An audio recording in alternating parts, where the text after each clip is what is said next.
अच्छा जी, अब हम डिस्कस करते हैं कॉमन आयन इफ़ेक्ट को। ठीक है, ये होता क्या है?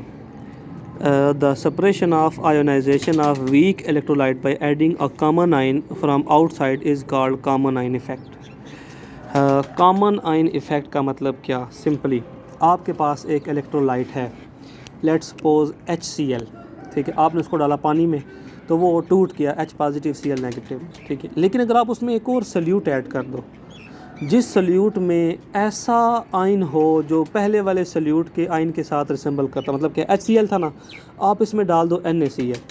NaCl में Cl है, HCl में भी Cl है, दोनों कॉमन आयन है। ठीक है, तो NaCl अगर स्ट्रॉन्ग इलेक्ट्रोलाइट है ना, तो दूसरा आपने ऐड किया है, साल्ट ऐड किया है, दूसरा ऐड किया इलेक्ट्रोलाइट, तो जो स्ट्रॉन्ग इलेक्ट्रोलाइट होगा ना, जब उसको डालोगे ना पानी में, तो जब वो पानी में जाएगा तो जो उसका Cl, क्योंकि वो स्ट्रॉन्ग इलेक्ट्रोलाइट है, वो जल्दी डिसोसिएट हो जाता है, तो उसका जो Cl नेगेटिव होगा ना, तो वो जब सोल्यूशन में जाएगा तो जो पहले से डिसोसिएट हुआ HCl था वो आपस में जुड़ना शुरू हो जाएगा, अनडिज़ॉल्व फॉर्म में, डिसोसिएशन के फॉर्म में हो जाएगा। इस इफ़ेक्ट को हम लोग बोलते हैं कॉमन आयन इफ़ेक्ट। ठीक है, समझ में आई बात कि what is common ion effect? कि एक आप लोगों ने सल्यूट को सॉल्वेंट में डाला, वो आयोनाइज हो गया अपने आयन के अंदर, लेकिन आपने उसके बाद एक और इलेक्ट्रोलाइट ऐड कर दिया। इलेक्ट्रोलाइट कोई भी चीज़ है बेटा जो आयोनाइज हो जाती है, NaCl है, कोई भी सॉल्ट। जो दूसरा इलेक्ट्रोलाइट ऐड किया आपने, अगर उसमें कॉमन आयन है, जैसे मैंने भी बात की HCl की और NaCl के, दोनों में Cl कॉमन है, अगर दूसरा जो इलेक्ट्रोलाइट है ना उसमें कॉमन आयन है, तो दोनों में से जो इलेक्ट्रोलाइट स्ट्रॉन्ग होगा ना, ठीक है, जो जल्दी डिसोसिएट होता होगा, वो दूसरे इलेक्ट्रोलाइट को आयोनाइज नहीं होने देगा। इस इफेक्ट को हम लोग बोलते हैं कॉमन आयन इफेक्ट। ठीक है, उन्होंने यहाँ पे डिफाइन कर दिया, separation of ionization of weak electrolyte by adding some common ion from the outside is called common effect. We are familiar with the purification of sodium chloride. बेटा sodium chloride एक ऐसा साल्ट है जिसको crystallisation के ज़रिए नहीं purify करते, बल्कि कॉमन आयन इफेक्ट के जरिए प्योरीफाई करते होते हैं। आगे हम डिस्कस करेंगे। Familiar with the sodium by passing hydrogen chloride gas through saturated brine. हम NaCl का सोल्यूशन बनाते हैं, उसके अंदर HCl गैस को डिज़ोल्व करना शुरू कर देते हैं। अब जो HCl है वो NaCl की निस्बत ज़्यादा जल्दी डिसोसिएट हो जाती है। ठीक है बात समझ में आई है? आपने NaCl को डाला पानी में, नमक है ना, पानी में डिज़ोल्व हो जाता है। ठीक है, अगर आप बेटा उसमें HCl गैस को डिज़ोल्व करो ना, जो ऐसे पानी में जिसमें नमक पड़ा हो, तो आप देखोगे कि नमक नीचे बैठना शुरू हो जाएगा। नमक पहले डिज़ोल्व हुआ था ना, फिर वो जुड़ कर दोबारा नीचे बैठना शुरू हो जाएगा। अब देखो आपने HCl ऐड किया, उसमें क्लोरीन था, वो क्लोरीन खुद डिसोसिएट हो गया, लेकिन उसने पहले से मौजूद क्लोरीन को Na के साथ मिलाकर उसको नीचे बिठा दिया वहाँ पे। ठीक है, sodium chloride is fully ionized in the solution, equilibrium constant expression of the process can be written as follow. NaCl को जब डालते हो पानी क्या बनता है? Na पॉजिटिव Cl नेगेटिव बनता है। तो इसकी जो KC होगी मेरे पास क्या होगी? प्रोडक्ट और reactant Na positive Cl negative over NaCl। तो लेकिन HCl है वो भी हमारे पास क्या होता है? HCl is equal two gives us H positive Cl negative. ठीक है, देखो इसमें भी Cl नेगेटिव, दोनों में कॉमन आयन है ना हमारे पास, तो दोनों में से बेटा ये जो है ना, ये स्ट्रॉन्ग इलेक्ट्रोलाइट है, ये जल्दी डिसोसिएट होता है, लेकिन ये जल्दी डिसोसिएट नहीं होता। अच्छा जी, on passing HCl gas concentration of Cl ion is increase. पहले NaCl आपने बीकर लिया, उसमें डाला पानी, पानी में डाल दिया NaCl डाला, तो वहाँ पे Cl की कंसनट्रेशन भी थी, Na पॉजिटिव भी था, दोनों मौजूद थे वहाँ पर टूटे हुए। लेकिन जब आपने उसमें HCl डाल दिया, गैस डाल दिया, लिक्विड डाल दिया, ठीक है, जैसे डालोगे ना उसमें HCl, तो आप देखोगे कि जो सोल्यूशन है, सोल्यूशन में HCl डाल हो जाती है। सोल्यूशन में पहले से Cl मौजूद है, अब सोल्यूशन में आपने और Cl ऐड करना शुरू कर दी। एक पानी है, पानी के पॉसिबिलिटी है ना, वो 1 किलो पानी लेट्स सपोज 50 क्लोरीन को डिज़ोल्व कर सकता है। ठीक है, तो NaCl के इसने 50 क्लोरीन डिज़ोल्व किए हुए, जब आप HCl डालोगे तो HCl का क्लोरीन भी डिज़ोल्व होगा, क्योंकि वो स्ट्रॉन्ग है, वो जल्दी डिसोसिएट हो जाता है। तो अगर एक HCl का क्लोरीन डिज़ोल्व होगा, तो जो NaCl का क्लोरीन था वो दोबारा से Na के साथ मिलकर NaCl बना के नीचे बैठ जाएगा, क्योंकि पानी तो सिर्फ 50 को डिज़ोल्व कर सकता है, 51 को नहीं कर सकता, लेकिन HCl चूँकि स्ट्रॉन्ग है, उसने डिज़ोल्व होना ही होना है, तो फिर मजबूरन NaCl जो टूटा हुआ था वो जुड़ के दोबारा नीचे बैठना शुरू कर देगा। इस प्रोसेस को बोलते हैं कॉमन आयन इफेक्ट। ठीक है, increase therefore the crystallized out of solution to maintain the constant value of equilibrium, जो मैंने भी बात की थी, इन्होंने एक और तरीके से बता दिया। इक्विलिब्रियम के ऊपर देखो ना, एक Cl हो सकता है, एक Na, एक Na, मैं लेट्स सपोज बात कर रहा हूँ। ठीक है, लेकिन जब आप उसमें HCl डालते हो ना, इक्विलिब्रियम में 2 Cl आ जाते हैं, तो सिस्टम रिवर्स में चला जाता है। Na पॉजिटिव Cl साथ मिलकर वहाँ पे NaCl बनाना शुरू करता है सॉलिड की फॉर्म। आप पहले पढ़ी है, addition of this type of effect is called common effect. The addition of common ion क्या चला to the solution of a less soluble electrolyte suppress the ionization and the concentration of unionized species increases which may come out as a precipitate। देखो Na positive सेल negative NaCl में बात की ना, आप HL जब ऐड करते हो तो आप ये आप उसके लिहाज से डिस्कस कर लो, इक्विलिब्रियम के लिहाज से। इक्विलिब्रियम पे Cl की पोजीशन है कुछ, सॉरी अमाउंट है। जब आप HL ऐड करते हो तो आप वहाँ पे Cl ऐड कर रहे हो, तो आप प्रोडक्ट को इंक्रीज़ कर रहे हो। तो जब प्रोडक्ट इंक्रीज़ होंगे तो रिवर्स में चला कर जाएगा, NaCl सॉलिडिफाई होना हो जाएगा वहाँ पे। क्लियर बात। अब कुछ और एग्जाम्पल डिस्कस करते हैं। अच्छा जी, पहले the solubility of less soluble KCl3 potassium chloride is water is suppressed by the addition of more soluble salt like KCl by common ion effect K positive.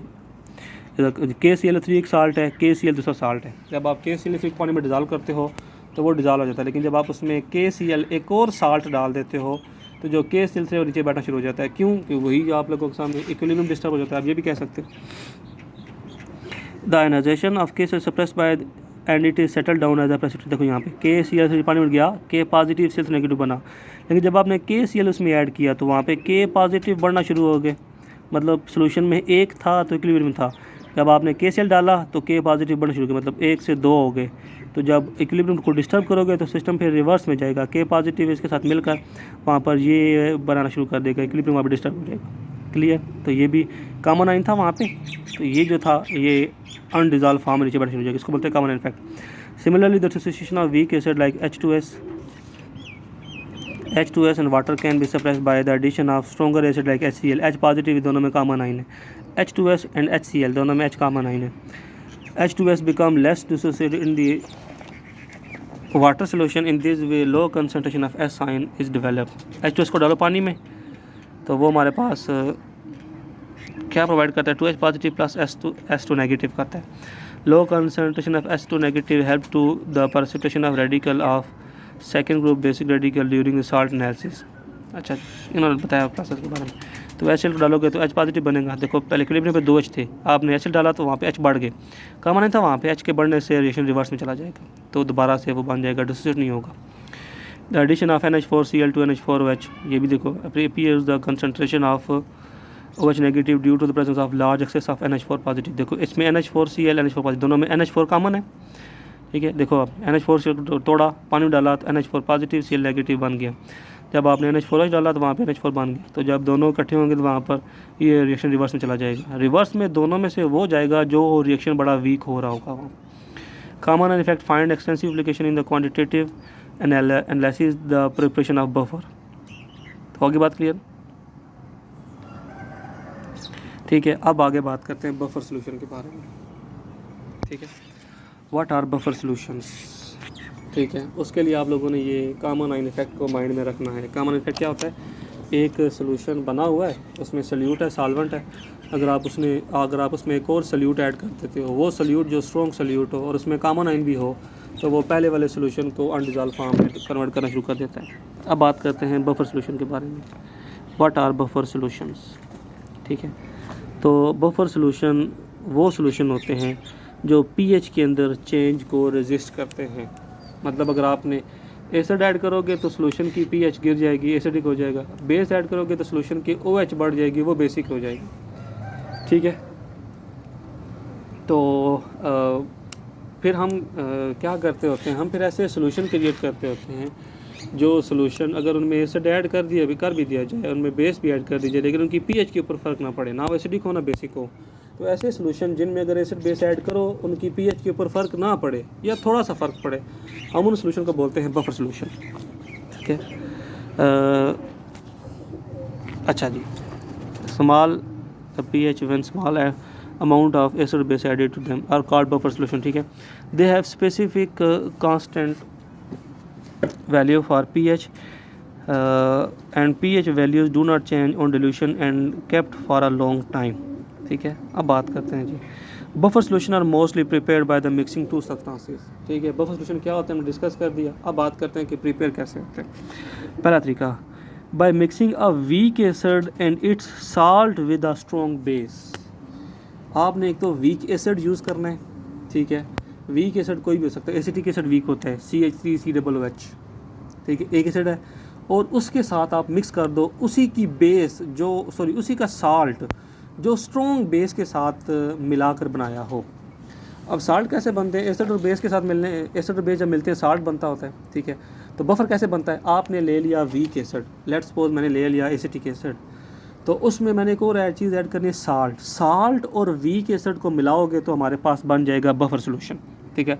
तो साल्ट कौन सा यूज़ किया जाए, साल्ट भी उसी एसिड का use करना है, लेकिन क्या कहते हैं कि किस बेस के साथ मिला के करना है, किसी स्ट्रॉन्ग बेस के साथ। कैसे, लेट्स सपोज मेरे पास एक एसिड है CH3OH, मैं एसिटिक एसिड का बफर बनाना चाहता हूँ, मैंने ले लिया वीक एसिड, ले लिया एसिटिक एसिड, तो मैं साल्ट यूज़ करूँगा वो वाला जो एसिटिक एसिड और किसी strong base, let's suppose sodium hydroxide जो कि स्ट्रॉन्ग बेस है उसके साथ मिला के बनेगा, तो वो हमारे पास साल्ट बनता है बेटा CH3COONA, ठीक है, वो साल्ट, ठीक है। Mixing weak acid and its salt with the strong base, कौन सा साल्ट, जो उस एसिड का किसी स्ट्रॉन्ग बेस के साथ मिलकर बना हो, ठीक है। Such solution give acidic buffer with pH less than 7, ऐसे जो सोल्यूशन होंगे ना उनकी जो pH अपनी pH होगी ना 7 से कम होगी, 6, 5, 4, 3, 2 कुछ भी हो सकती है, ठीक है। Mixture of acetic acid and sodium acetate मैंने बात की है, sodium acetate is one of the best example of such a buffer, ठीक है। आगे दूसरा, एक तो था weak acid and salt with strong base, दूसरा हमारे पास आ जाएगा वीक बेस, लेट्स सपोज कोई भी कर लो, टर्शरी ब्यूटाइल हाइड्रोक्साइड कर लो, कोई भी कर लो, कोई बड़ी बेस कर लो, ठीक है। वीक बेस एंड उसका साल्ट किसके साथ, विद स्ट्रॉन्ग एसिड के साथ, ठीक है। जो स्ट्रॉन्ग एसिड वाला होगा ना वो गुड इलेक्ट्रोलाइट होगा, और जो वीक होगा वो वीक इलेक्ट्रोलाइट होगा, ठीक है। Such solution will give the base buff, अब ये जो सोल्यूशन होगा जिनमें वीक बेस और salt with a weak strong acid use करोगे आप लोग, वो हमारे पास होंगे साल्ट बेसिक इन करेक्टर, उनकी pH 7 से बिलो अबव होगी। तो उसमें कौन सा हमारे पास यूज़ होता है, उसमें हमारे पास यूज़ होता है NH4OH, वीक बेस है बेटा, बहुत वीक बेस है, ठीक है। और उसका साल्ट NH4Cl, जब आप इस बेस को HCl स्ट्रॉन्ग एसिड से मिलाओगे तो हमारे पास ये साल्ट बन जाएगा, ये साल्ट प्लस बेस मिलेंगे तो हमारे पास एक बन जाएगा वीक बफर बन जाएगा, तो उसकी जो pH होगी 7 से बिलो अबव, ठीक है। तो उम्मीद है लोगों समझ में होगी एसिड और बेसिक बफर के बारे में। आगे डिस्कस करते हैं, हमें बफर क्यों चाहिए होती है वो डिस्कस करते हैं। कॉमन सी बात है, it is common experience that the pH of human blood is maintained eight pH almost 7.35। अब हमारे जो ब्लड की pH है बेटा वो 7.35 होती है, ठीक है। अगर ये pH 7 हो जाए, कम हो जाए या 8 हो जाए तो कहते हैं कि एक बंदा मर सकता है। मतलब 7.35 से लेकर 7 हो जाए, 7.35 से लेकर 8 हो जाए, मतलब 0.35 से बिलो होकर 7 या अबव होकर 8 हो जाए तो बंदा मर सकता है pH में चेंज कर। मतलब हमारे ब्लड को फिर बफरी होना चाहिए, ब्लड के अंदर बफर होना चाहिए, ऐसी बात है ना, जो pH को रजिस्ट कर सके। अगर उसमें आप लोग कोई एसिडिक चीज़ मिल भी जाती है, बेसिक चीज़ मिल भी जाती है, तो उसको हमारे पास इतना ज़्यादा डिक्रीज़ या इंक्रीज़ नहीं होना चाहिए, तो मतलब हमें फिर बफर चाहिए होती है। Some time one wants to study a reaction under condition that would suffer any associated change in the pH of the reaction mixture.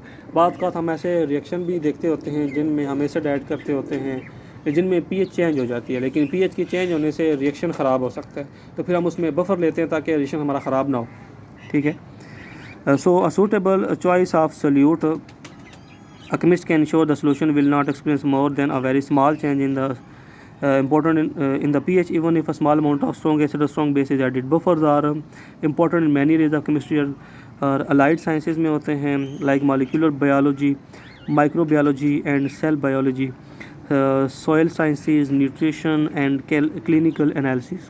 Buffer is not a new concept at this stage of our discussion, it is just the application of common ion effect, ठीक है। ये buffer कहते हैं कि बड़ी मज़े की बात नहीं है, बस कॉमन आयन की एप्लीकेशन थी तो हमने सोचा डिस्कस कर लेते हैं। अब बात करते हैं बफर काम कैसे करते हैं। अगर आपने एसिड ऐड कर दिया तो वो H की कंसनट्रेशन को कैसे कंट्रोल करेंगे, ठीक है, वो बात करते हैं। Let us take the example of an acidic buffer. हम एग्जांपल डिस्कस कर लेते हैं एसिडिक बफर की कि वो कैसे pH को कंट्रोल करता है। Example of acidic buffer consisting of CH3COOH, acid होगा, साथ में उसका साल्ट होगा CH3COOH, ठीक है। Common ion effect help to understand how the buffer will work. Common ion के ज़रिए हम लोग बफर के काम को यहाँ पे डिस्कस करेंगे, ठीक है। तो समझनी बात। अब एसिड है, एसिड में बात की वीक होना चाहिए, वीक है तो वो वीक होगा, इलेक्ट्रोलाइट इतना जल्दी डिसोसिएट नहीं होगा, undergo a very little change dissociation. तो ये जो साल्ट होगा उसका which is very strong electrolyte added to CH3 solution, तो ये भी होगा the dissociation of CH3 suppress due to common effect of the CH3CO negative. अब बात सुनिए, आपने लिया एसिड एसिड को जब डालोगे पानी में तो वो हमारे पास आयोनाइज हो जाएगा। लेकिन जब आप डालोगे ना उसके अंदर इस साल्ट को, वीक एसिड के साल्ट को, तो ये जो एसिड होगा दोबारा जुड़कर एसिड बना देगा वहाँ पे, जो पहले आयोनाइज हुआ था ना दोबारा एसिड बना देगा वहाँ पे। मतलब रिएक्शन मिक्सर में दो चीज़ें होंगी हमारे पास, एक तो ये आयन होंगे, ठीक है, ये आयन होंगे हमारे पास, दूसरा हमारे पास ये एसिड होगा। बात पहले पड़ी है, ये दोनों आयन्स होंगे और ये एसिड होगा और साथ में वाटर होगा। ये वहाँ पे बहुत कम होंगे ये वाले होंगे, ठीक है, लेकिन H पॉजिटिव वहाँ पे कम होगा। क्लियर। अब बात करते हैं, if one goes on adding CH3 solution then the added concentration of CH3 decreases and the dissociation of CH3 and the pH of solution increases. मतलब अगर आपने सोल्यूशन बनाया, सोल्यूशन में हमारे पास आपने इसको डाला पानी में तो ये डिसोसिएट हुआ इसमें और इसमें, लेकिन जब आप साल्ट डालोगे ना इसमें, जैसे साल्ट डालोगे ना तो ये डिक्रीज होकर दोबारा प्रिपेयर कर दिया। मैंने भी आपको बात बताई है, ठीक है।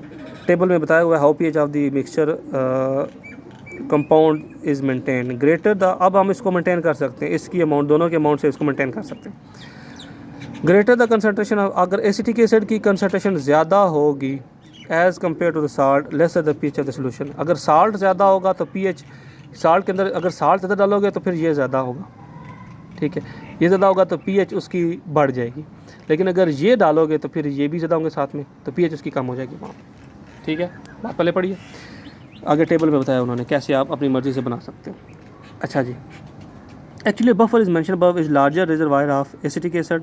अब देखो ना इसमें क्या चीज़ मैंने बताई थी, इसमें ज़्यादा ये होगा, फिर ये होगा, फिर ये होगा। एसिटिक एसिड एंड ये दिस कंपाउंड व्हेन एसिड और H3 ions are added in this buffer. मतलब आपने बफर बना लिया, इस पहले ये मिक्स किया, देन ये मिक्स कर दिया, आपके पास बफर बन गया, दोनों को सूटेबल मिक्सचर में मिक्स कर दिया। अब वहाँ पे क्या चीज़ें होंगी, ये होगा, ये होगा और ये होगा, ठीक है, ये दोनों चीज़ें नहीं होंगी वहाँ पर, ठीक है। ये मतलब यही है, लेकिन ये कम होगा वहाँ पे। क्लियर। अगर आप इसमें एसिड ऐड कर देते हो, एसिड ऐड करते हो, इसमें ये है, माइंड रखने के बाद ये है, ये है, ये है और ये है, ये दोनों नहीं है, ये भी नहीं है, ठीक है। अगर आप इसमें एसिड ऐड कर देते हो, H पॉजिटिव ऐड कर देते हो, when we add acid or add it to this buffer they will react with this compound। जब आप उसमें एसिड ऐड कर देते हो, H पॉजिटिव ऐड कर देते हो, तो ये इक्विलिब्रियम स्टैब्लिश हो गया वहाँ पर। जब आप H पॉजिटिव एसिड ऐड करोगे तो मतलब आप इस चीज़ को बढ़ा रहे हो। जब ये चीज़ बढ़ेगी तो आप लोग इक्विलिब्रियम को डिस्टर्ब कर रहे हो, ये चीज़ फटाफट इसके सॉल्यूशन करके वहाँ पर एसिड प्रिपेयर कर देगी। बेटा एसिड तब pH को बढ़ाता होता है जब उसमें ये चीज़ें मौजूद हो, ठीक है, H पॉजिटिव हो। अगर कोई एसिड है ना वो डिसोसिएट नहीं होता, एसिड बेशक H2SO4 है, अगर उसने H पॉजिटिव नहीं ना दिया हुआ तो वो आपको कुछ नहीं कहेगा, ठीक है। एसिड इसलिए ख़तरनाक होता है क्योंकि वो आयोनाइज जल्दी हो जाता है। जब वो खुद आयोनाइज होता है तो वो आपके हाथों, अगर आपके हाथ पे गिर गया तो आपके हाथ को जला देता है, वो आपके हाथ से एनर्जी ले लेता है खुद को डिसोसिएट कराने के लिए। जब खुद डिसोसिएट होगा तो वो अपने आयंस में चला जाएगा, तो वो आयंस आपकी बॉडी से रिएक्शन कर जाते होते हैं, इसलिए वो ख़तरनाक होते हैं।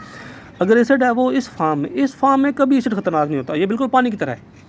जैसे पानी होता है नॉर्मल पानी, क्यों नहीं आपको कुछ कहते, क्योंकि पानी आयनाइज नहीं होता। आपने कल देखा था पानी कितना आयनाइज होता है, 10⁻⁷ मोल्स होते हैं 1 लीटर में से, कुछ ना होने के बराबर है। 1 लीटर में इतने होते हैं, तो एक जो आप गिलास पीते हो, 20 ग्राम का गिलास पीते हो, उसमें कितने होंगे, उसमें 5-10 भी नहीं होंगे, ठीक है। तो अगर आप एसिड डालते हो ना, एसिड इसके साथ मिलकर दोबारा ये बना देगा। जब ये बनेगा तो उसकी pH पे फ़र्क नहीं पड़ेगा, pH पे तब फ़र्क पड़ेगा जब ये बढ़ेंगे या ये बढ़ेंगे, ठीक है। जैसे आपने ये बढ़ाने की कोशिश की, आपने एसिड ऐड किया, मतलब आपने ये ऐड किया, तो ये इसके साथ फटाफट रिएक्शन करके दोबारा से ये प्रिपेयर कर देंगे, उसकी pH पे फ़र्क नहीं पड़ेगा, ठीक है। Back and less and hence the pH of the solution will be control remain unchanged. The अगर आप उसमें CH3 being weak acid will prefer to remain in the undissociated form. उन्होंने कहा है कि ये अब आप ये ऐड करते हो, एसिड ऐड करते हो, तो ये इसके साथ मिलकर फटाफट ये प्रिपेयर कर देगा, ठीक है। अच्छा जी, सिमिलरली अगर आप बफर सोल्यूशन एसिडिक के लिए, अगर आपने बफर सोल्यूशन बनाया NH4 CnH4 का बनाया हुआ है, कैन तो वो भी चेंज को रजिस्ट कर सकता है pH एंड pH में। व्हेन एसिड और base is added from outside, when base is added OH negative ions are added in it, they will react with H3O positive.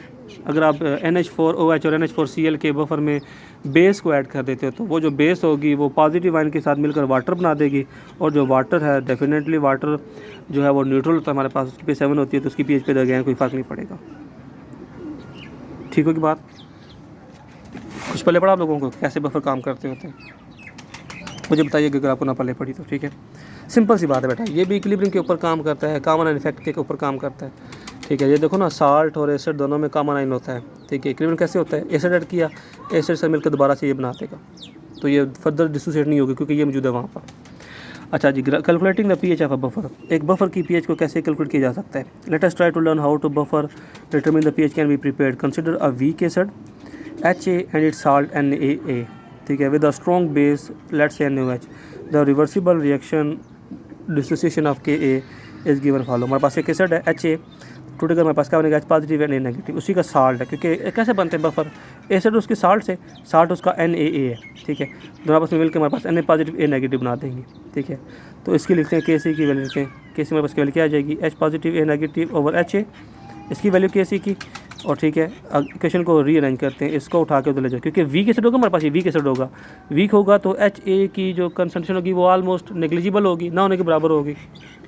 Week हमने बात की ना, वाटर भी वीक इलेक्ट्रोलाइट था, हमने H2O को कांस्टेंट किया था। अब यहाँ पे HA है, ये भी कांस्टेंट है हमारे पास। ठीक है, उन्होंने यहाँ पे क्वेश्चन को थोड़ा सा रीअरेंज कर दिया है, वो बात करते हैं क्या। ठीक है, बात पहले पढ़ रही है, K is equal to H positive A negative और HA। उन्होंने यहाँ पे H पॉजिटिव को निकाला है, H पॉजिटिव K उठा के ले गए, Ka into H into A over A negative. ठीक है, concentration of A negative in the addition mixture is predominantly being supplied NaA which is stronger electrolyte। अब ये जो A नेगेटिव, इसमें देखो A नेगेटिव की जो कंसनट्रेशन है, ये दोनों कॉमन है ना यहाँ पर। ठीक है, अब जो A नेगेटिव है ये वीक इलेक्ट्रोलाइट है, ये जल्दी डिसोसिएट नहीं होगा, लेकिन ये स्ट्रॉन्ग इलेक्ट्रोलाइट है, ये जल्दी होगा डिसोसिएट। A नेगेटिव की कंसनट्रेशन लगातार बढ़ती जा रही, क्यों, क्योंकि ये प्रोवाइड कर रहा है। ठीक है, ये बढ़ती जाएगी वहाँ पर, लेकिन इसकी नहीं बढ़ेगी वहाँ पर। H पॉजिटिव equal to K into H, इन्होंने प्रीवियस इक्वेशन को रीअरेंज किया बस। ठीक है, mixture predominantly being supplied by the salt strong electrolyte HA and donation of HA is being suppressed by common effect. A is common in the buffer solution, जो मैंने भी बात कर दी। ठीक है, तो log of H positive is equal to Ka HA over A negative, log of H positive is equal to log of Ka is equal plus log of HA over A negative. इन्होंने पूरी equation का log ले लिया, then log of H positive is equal to log of Ka plus log of HA over A negative. ठीक है, अब ये दोनों मल्टीप्लाई हो रहे हैं हमारे पास, तो मल्टीप्लिकेशन में log में प्लस हो जाते हैं, हमने बात सीखी हुई है। तो log लेने के बाद हमारे पास क्या बनेगा, log of H positive is equal to log of Ka plus log of HA over A negative. HA हमारे पास एसिड था, A नेगेटिव क्या चीज़ थी, A नेगेटिव ये चीज़ थी जो साल्ट से आ रही थी, क्योंकि एसिड वाली A नेगेटिव तो नहीं ना होने के बराबर है ना। ठीक है, साल्ट से आ रही थी, मतलब जितना साल्ट होगा उतने A नेगेटिव होंगे, मतलब A नेगेटिव को मैं साल्ट कह सकता हूँ। ठीक है, हमारे पास नेगेटिव, हमने फिर -1 से मल्टीप्लाई कर देना इसको, तो log ऑफ H बन जाएगा, माइनस log ऑफ H बन जाएगा, log of K minus log of K बन जाएगा, और minus log of HA over A negative बन जाएगा। Minus log of H is equal to PH, अगर आपको याद हो तो, minus log of K is equal to PKA minus log of HA over A negative. ठीक है, HA एसिड है और A हमारे पास साल्ट ही कह लो आप लोग। ठीक है, तो A negative refer to the concentration of the salt, actually maximum possibility concentration A is given by the Na। तो हमने वही बात की थी, A नेगेटिव असल में आएगा साल्ट से। ठीक है, हम फिर इसको साल्ट कह लेंगे। तो इक्वेशन को सिंप्लीफाई कर, हमारे पास क्या बनेगा, PH is equal to PKA minus log of acid over salt. HA हमारे पास एसिड था ना, अगर आपको एसिड की कंसंट्रेशन मालूम है, साल्ट की मालूम है, कितना आपने साल्ट ऐड किया है, पीएच आप लोग फाइंड कर, PK आपके पास एसिड की जो PK होगी ना, आपको पता नहीं, अगर आपको पता है एसिड कौन सा है तो आपको उसकी PK भी पता होगी, एसिड की कंसंट्रेशन पता है आप लोगों को, साल्ट पता साल्ट की पता है कंसंट्रेशन, तो आप लोग उसकी pH मालूम कर सकते हो। क्लियर, तो अगर बेस की बात की जाए तो आप लोग फिर बेस का निकाल सकते हो, PH is equal to PKB minus log of base over salt हो जाएगा। क्लियर, तो अगर आप लोगों ने ये माइनस लगा ना, अगर आप इसको प्लस कर देते तो फिर ये वाले भी इन्वर्स हो जाएगी वहाँ, साल्ट ओवर एसिड बन जाएगा वहाँ। ठीक है, इसको बोलते हैं हेंडरसन इक्वेशन, बड़ी इंपॉर्टेंट है। PH is equal to PKA minus log of acid over साल्ट। ठीक है, या plus log of salt over acid, ये इसको बोलते हैं हेंडरसन इक्वेशन, बड़ी इंपॉर्टेंट इक्वेशन है ये वाली। This relationship is called Henderson equation. The equation shows that two factor conventionally govern the pH of a buffer solution. First, the pK of the acid and the second is the ratio of concentration of salt and acid. pH किस पे depend कर रही है, इस पे depend कर रही है, और salt और acid की रेशियो पे डिपेंड कर रही है। The best buffer is prepared by taking equal concentration salt. Best जो होते हैं बफर्स में वो कैसे प्रिपेयर होते हैं, अगर आप 1 मोलर ये 1 मोलर ये दोनों की सेम लेते हो कंसनट्रेशन, अगर दोनों की सेम लोगे कंसनट्रेशन तक पास जो बफर प्रिपेयर होंगे वो कहते हैं बेस्ट क्वालिटी के प्रिपेयर होते हैं। सो पी एच इज़ कंट्रोल। फिर देन अगर दोनों सेम होंगे तो log ऑफ कितना होगा, 10/10 is equal to 1, 1/1 is equal to 1, तो log of 1 is equal to 0। ठीक है, तो हमारे पास जो पी एच होगी टोटली पी के ए या पी के बी पर डिपेंड कर रही होगी। ठीक है, ये एसिड है, ये साल्ट है। अगर दोनों इक्वल में लिया है आपके पास तो एनीथिंग जो भी होगा हमारे पास वो जितना भी होगा ये 1 1 जो भी, अगर दोनों वैल्यूज सेम है तो आंसर 1 आएगा। log of 1 is equal to 0, तो P H is equal to P K A. ठीक है, एसिड के लिए P H is equal to P K A. जो पी के एसिड की एसिड होती है वो हमारे पास होती है 4.74, तो वो हमारे पास 4.74 का बफर क्रिएट हो जाएगा। Clear? It means that pH of the buffer equal to the pK of the acid. Similarly, for the formic acid and sodium formate buffer is, अगर आप बफर बनाते हो formic acid and sodium format उसके salt का, दोनों को same amount लेते हो, तो जो pH होगी वो पी के वैल्यू ऑफ फार्मिक एसिड पर डिपेंड करती है, चीज़ 3.78। होगी बात क्लियर? अब दोनों की कंसंट्रेशन को चेंज करके उसकी pH वैल्यू भी चेंज कर सकते हैं। ठीक होगी बात?